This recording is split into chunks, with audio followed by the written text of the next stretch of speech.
तुमसा तहसील के चांदपुर में स्थित आड़कू चौधरी आश्रम स्कूल में कक्षा 10वीं में अध्ययनरत छात्रा मोठा गांव आसलपानी निवासी राजश्री मदान वाडिवे की मंगलवार को भंडारा जिला अस्पताल में इलाज के दौरान मौत हो गई। राजश्री की तबीयत कुछ दिनों से खराब थी। उसे इलाज के लिए प्रारंभ में सिहोरा के ग्रामीण अस्पताल में लाए जाने के बाद उसे तुमसर रेफर किया गया था, लेकिन हालत और गंभीर होने के कारण उसे भंडारा रेफर किया गया। इस संबंध में कांग्रेस के आदिवासी सेल के जिलाध्यक्ष अशोक उइके ने आदिवासी परियोजना अधिकारी को घटना की जानकारी दी और स्कूल प्रबंधन पर गलती का आरोप लगाते हुए राजश्री के परिजनों को 10 लाख रुपए मुआवजा देने और दोषियों पर कार्रवाई की मांग की गई। उन्होंने बताया कि आश्रम स्कूलों में जिला प्रशासन के अधिकारियों द्वारा भेंट नहीं देने एवं प्रत्येक माह विद्यार्थियों के स्वास्थ्य की जाँच नहीं होने से विद्यार्थी गंभीर बीमारी से पीड़ित होते हैं और जिस समय उन्हें उपचार के लिए अस्पताल ले जाया जाता है उस दौरान काफी देरी हो जाती है। इससे विद्यार्थियों को अकाल मौत के आगोश में समाना पड़ता है। उइके ने जिला प्रशासन इस ओर ध्यान देने की मांग की गई है।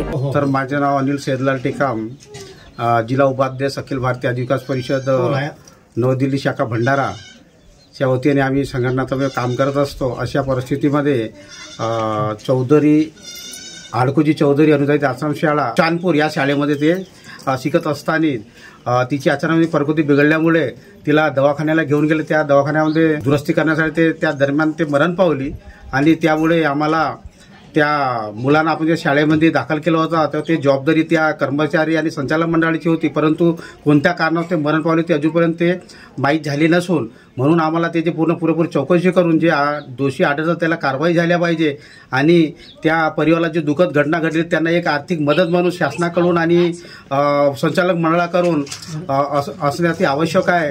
म्हणून आमची हीच विनंती आहे की संघटनातर्फे की त्या परिवाराला आर्थिक मदत व्हावं आणि संचालक मंडळाकडून सुद्धा आर्थिक मदत व्हावं। तरी आम्ही एवढे बोलून आम्ही त्यांना 15 लाखापर्यंतच्या अनुदान म्हणून त्या संचालक मंडळाकडून पाहिजेत आहेत।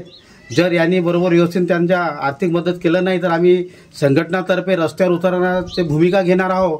म्हणून शासन आणि प्रशासनाने लक्ष देऊन दोषीवर कारवाई करावं आणि त्या संचालक मंडळ सुद्धा ते दोषी आढळत असतील तर त्यांना सुद्धा त्यांच्यावर म्हणजे गुन्हा दाखल करावा आणि सदोष मनुष्यवधाचा गुन्हा दाखल ह्या कलम अंतर्गत त्यांना करण्यात यावं असेही आमची या इतर सर्व आदिवासी संघटनांमार्फत मागणी आहे। एवढंच मी आजच्या या परिस्थितीत मी बोलत आहे की त्यांना आर्थिक मदत दिलं पाहिजे।